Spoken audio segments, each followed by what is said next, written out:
Alright, so now I'm going to go into try and explain some of this as briefly as possible. So for the first demo, all the sounds were loaded, well, for most of the demos also, the sounds were loaded in the load resources by the sound engine on the game thread, which loads a text file that has the info. This is the Seinfeld one, where it just assigns a key to the WAV file, and this is where all the loading happens. There's parsing of this file in the playlist manager, and then it also makes a list of commands to fill out the playlist. All of the other ones are just load a sound and play it when you tell it to play. So that's how all this stuff got loaded. And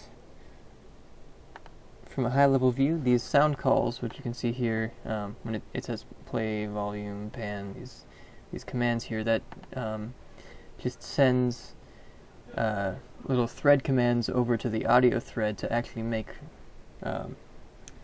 real audio timeline commands based on the information that they're given. So this is the audio thread. It's got this just god-awful switch statement that I'm going to work on next quarter. And then it goes over here and talks to the playlist manager to see, or when it's created, it creates an instance of the playlist via the playlist manager. The playlist manager, which has already parsed the script on load, goes to the factory associated with the ID, and then it creates a new playlist from the factory, and the factory is playlist specific, so it makes a new playlist of that type, and then the playlist is given the instance number, which is just the handle ID of the sound call, and then it exists in the playlist manager's pool and active playlists, so that you can search to see which sound call is associated with which playlist. The playlist is just a list of his audio commands, as you saw before in the script, and sounds or channels. Channels are made up of sounds. And yeah, I think that's pretty much for demo 1. For demo 2, for the priority, that's all on the game side. So there's this priority manager here. When you hit play on a sound call, it just adds a command to the priority manager and says, hey, in this amount of time, try to play me. And then it hits this attempt play, which is in the priority manager. I think, oh wait, no, yeah, it's in the commands that it sends. There's so much to keep track of here. So there's this priority manager add sound in the play to singleton, mark for play. So then when this gets fired off on the priority manager's thing, it attempts to play, and that's where all the logic is for checking the lifetime, checking the priority. It just sees if there's an open spot, tries to put it there. If there's not, it checks the priority, and if it only is equal, hopefully, to other things, other sounds with the same priority, then it sees if the sound is older, or it sees what's the oldest sound, and it kicks that out if it's the same priority. So that is the priority system. The next one is Seinfeld. So in Seinfeld, the way that I did it was through the script, where it just plays A, and then you can add callback commands here. It's case specific for here, which isn't super ideal, obviously, but you transition on the end, which is A. On the end of A, you go to A to B, and then blah blah blah, you do that.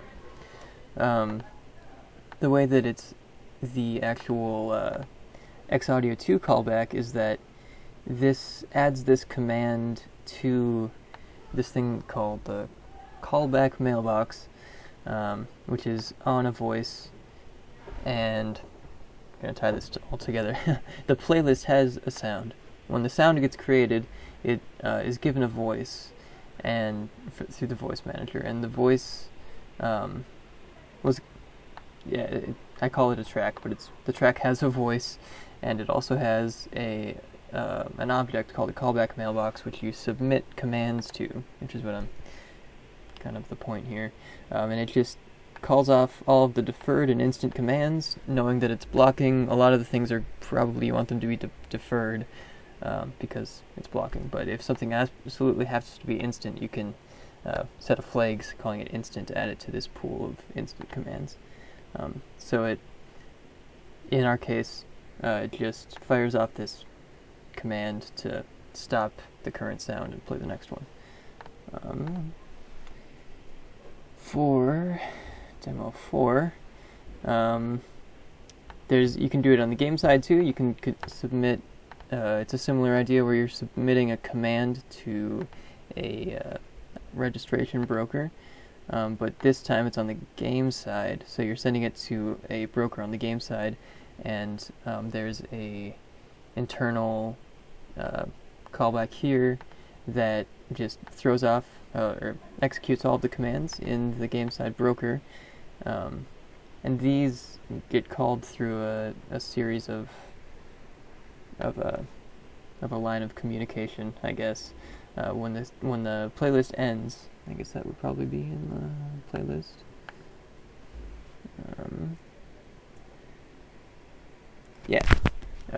Send callback sound ended. When it ends, it makes that command and then sends it over to the audio thread, and then the sound call knows that it is ended, and then it'll fire off any commands that the gameplay programmer sent to it.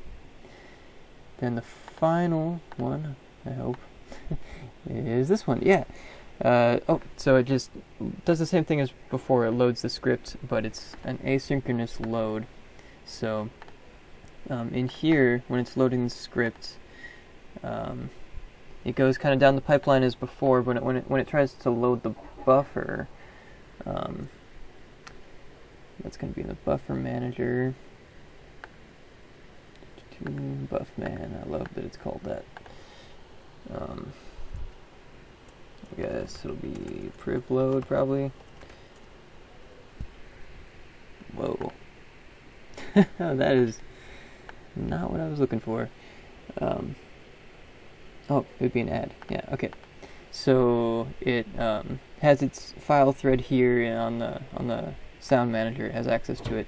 So it just makes a load wave command, and it sends over a pointer to the current node that it just created, and the node has a null pointer to a buffer. And so then it goes over to the file thread, and all of the support methods for async loading are just on the file thread. It just gets the command, and then it takes in the node, and then the path to the node, and the callback, which is what it sends back, just a function pointer. And when you actually want to get the wave from the buffer manager, since it's async, you have to, well, you don't have to, but currently I am spin locking in the buffer manager. This is the last thing, and I'm having more trouble finding it than I would like. There we go. It's up here on priv find. Yeah. When you want to play a sound, or when you want to create a sound, you go to the buffer manager and ask for the appropriate buffer. But if the buffer node is null, then you just spin until it's not null. So the thing is async, but that's super non-great, but it works and doesn't crash. So that's the entire system. Cool, it's been a good quarter. Thank you so much for teaching this class.